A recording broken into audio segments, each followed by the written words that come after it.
ended up worse than that. We saw this one, and they stick in the road today. All right.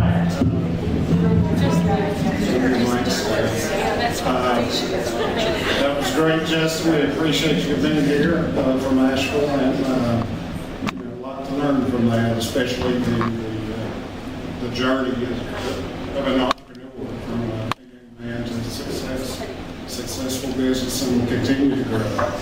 And that's a whole lot of the reason we're here tonight is this year your CEC leadership team, in lieu of having our business plan competition, which we had last year, and gave out a $5,000 grand prize, which I'm happy to report our winner, water wheel jet cutting, something close to that, Bob Vitale anyway, is a successful client at our Business Development Center.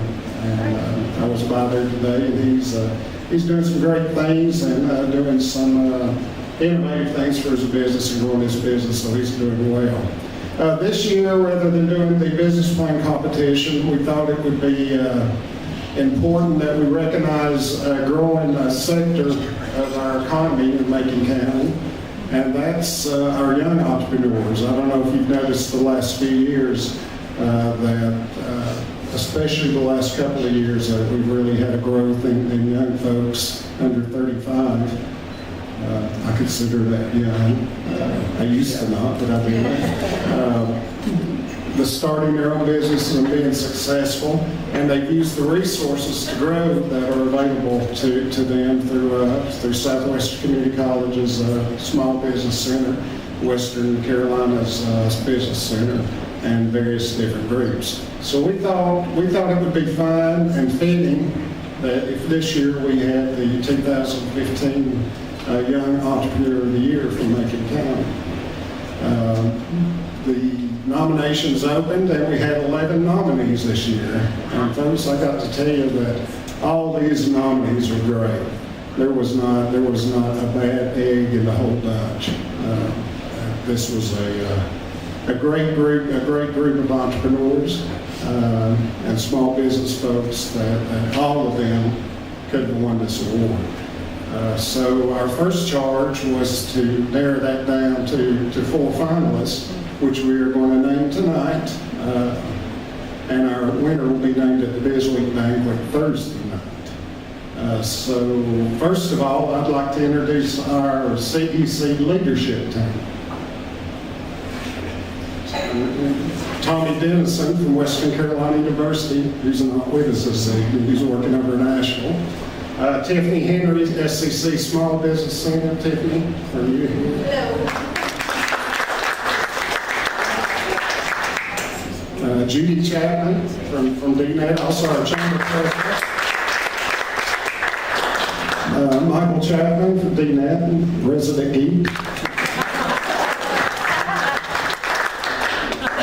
Deborah Green from Luxury Therapeutics, who is also one of our Business Development Center success stories. Thank you, Deborah. Corey McCall from Outdoor 76.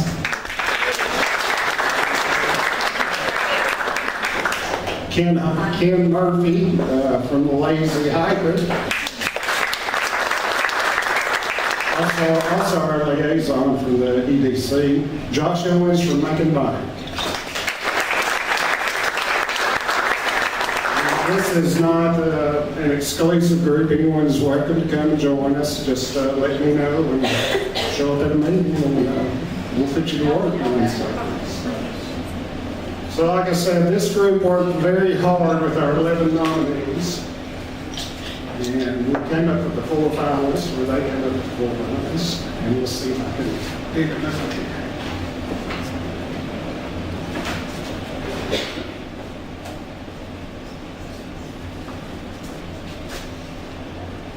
Our first finalist is a native of Macon County, a graduate of Franklin High and Appalachian State University. He's also owner and general manager of the Motor Company Grill since 2014. I think you know who I'm talking about by now.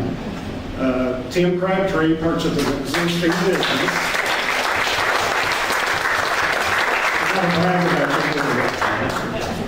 Purchasing an existing business and gave it a fresh look. Updated the menu, placed an emphasis on customer service. He's continued looking for innovative ways to improve his business, such as adjusting hours for the sports teams, the high school teams, and making sure that you're open to where you can get your clientele. Also, working with the town, Tim's business also produced the first ever New Year's Ruby Draw, drawing over 1,000 people to downtown Franklin on New Year's Eve. And folks, I've lived here since 1960, and I've never seen 1,000 people on Main Street on New Year's Eve. Usually on New Year's Eve, you can shoot a gun from one end to the other. So that was a real accomplishment. Tim and his family are currently working on a second venture for downtown Franklin. Tim's youthful exuberance, experience, and entrepreneurial mindset has not only transformed his business, but the whole community. So Tim, congratulations.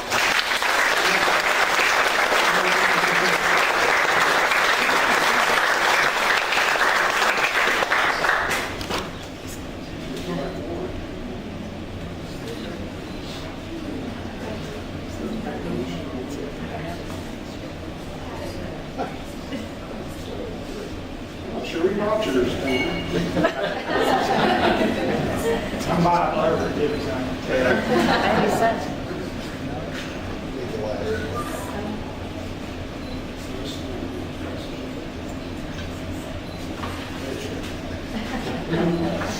Jessica, make the president.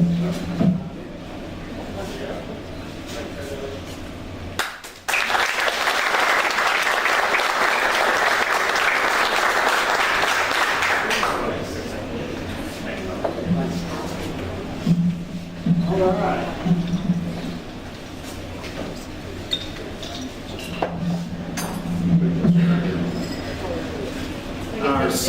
Our second finalist is also a native of Macon County. He's a graduate of Franklin High School and North Carolina State University. He's also the president of Deal Family Farms Incorporated, Joe Deal.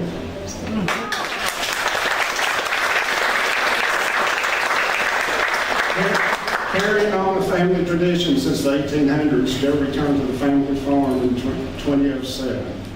Bill Family Farms has worked to diversify their farming operations, growing fruits, vegetables, corn, hay, cattle, and pigs. They sell locally and regionally. Joe continues to branch out with agritourism activities such as corn mazes and hay rides, and a community-supported agriculture project known as CSA that provides more than 185 members with a box of fresh local produce throughout the season. Deal Farms is also a licensed meat handler and has started to grow locally grown beef, pork, and chicken at the retail location. And also, you might have seen Joe Devine and his family on the cover of the 2015 Appalachian Sustainable Agriculture Project local food guide. So Joe, congratulations.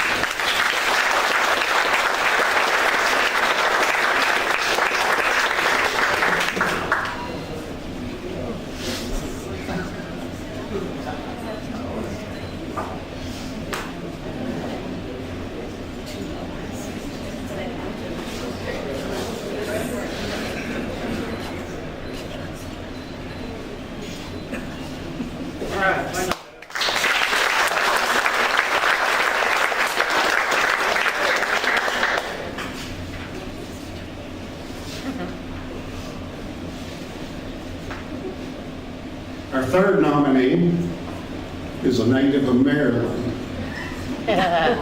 See, they're not all like a graduate of Auburn University with a degree in business science, or building science, excuse me. Brett Murphy of Airwood Construction.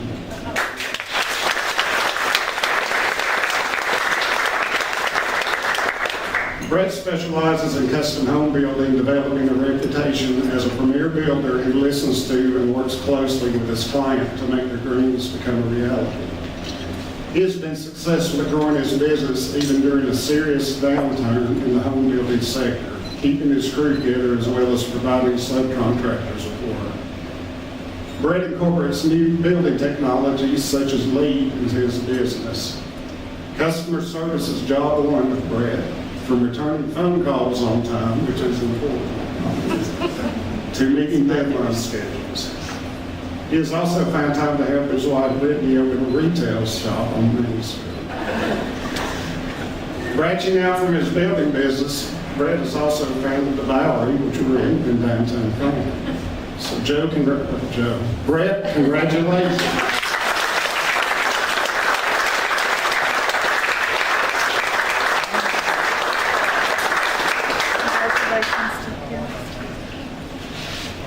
Joe Deere, you got one more.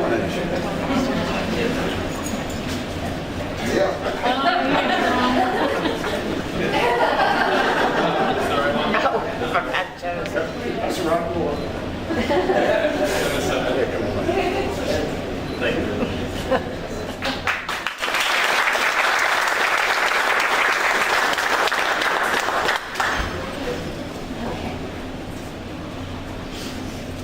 And our final finalists for the evening.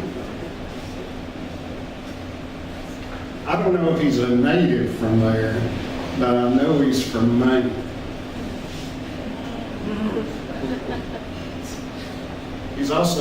She's also a graduate of University of Florida.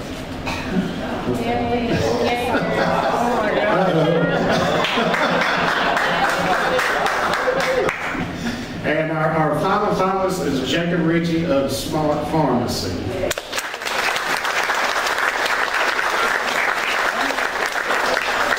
Jacob first dreamed of owning his own pharmacy since 2007 when he worked for Carter Mason at Plaza Pharmacy. After Mr. Mason passed, Jacob went to work for Carter Drug and realized he was much happier in an independent setting than in the corporate world. He also saw that Franklin was in desperate need of a downtown pharmacy. And I believe one of the downtown studies back a few years ago mentioned that one of the things two things downtown needed, a pharmacy and a restaurant. We've got both those.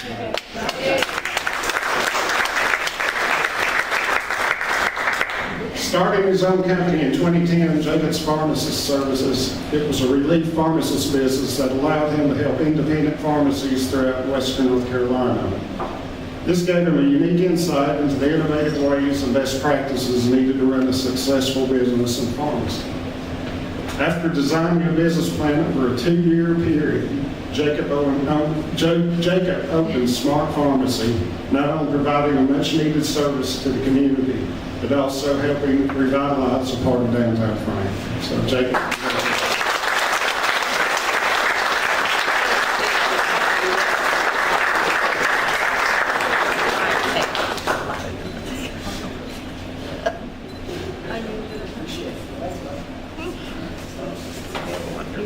All right, let's have a hand for all our finalists.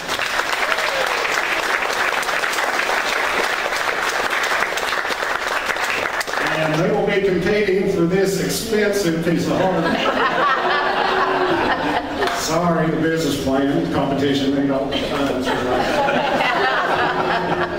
Next year, actually, the award will be awarded Thursday night at our BizWeek banquet. We will be featuring Scott Hamilton, the Executive Director of Appalachian Regional Commission, and Dr. Pat Mitchell, Assistant Commerce Secretary in City Congress. So I hope you all will come out for that. You're all invited. Still a few seats left if you'd like to come. But this has been a great event this evening. Our CEC leadership team really works hard for the community. These guys are on a volunteer basis, and we have a lot of ideas, and every now and then one of them's pretty good. So we welcome you to come out and join us. Once again, I'd like to thank our sponsors, Joe Starr, McGill Associates, Joe. Matt Rager with Advantage West, who's doing the scale-up program for entrepreneurs on, I guess, their second level. Right. Yeah.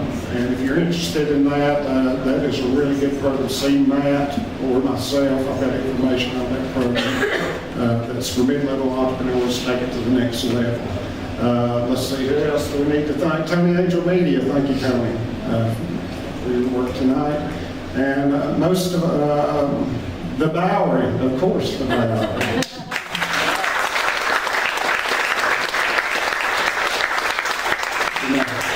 I ordered a meat and cheese platter, and then I found out we've got a vegan speaker. So.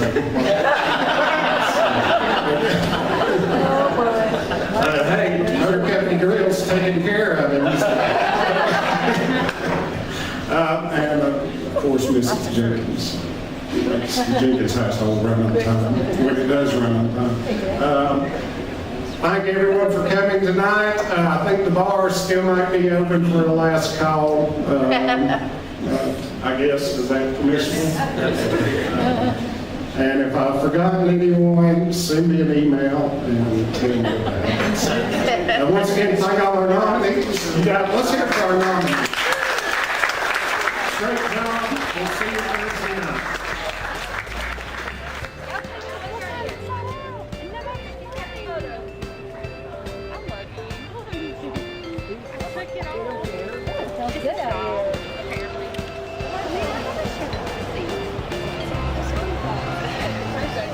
Everybody else is, but I am.